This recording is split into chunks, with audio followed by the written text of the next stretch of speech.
বিসমিল্লাহির রহমানির রহিম।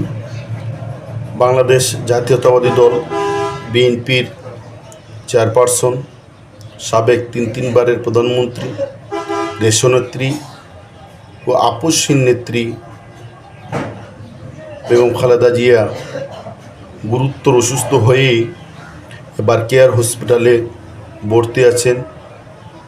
দেশ এবং বিদেশের ডাক্তারগণের বোর্ড দ্বারা উনি চিকিৎসায় আছেন। আমাদের নেতা আগামী দিনে রাষ্ট্রনায়ক জনাব তারেক রহমান সাহেব লন্ডনে মায়ের অসুস্থ দেখে ওনার মন অনেক খারাপ।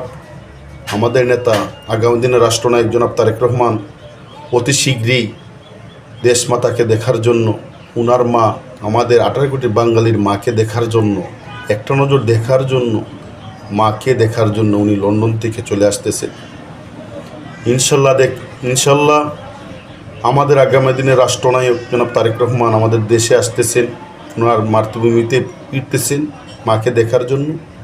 তো আমি বলতে চাই, আমাদের নেত্রী বেগম খালেদা জিয়ার জন্য বাংলার আপামর জনতা, পাড়ায় মহল্লায়, গ্রামে গঞ্জে শহরে সকলেই ওনার জন্য চৌকের পানি, অজস্র চৌকের পানি ফেলে ওনার জন্য কান্নাকাটি করতেছে। আল্লাহ বড় আল্লাহ পাক যেন ওনাকে সুস্থ করে দেন।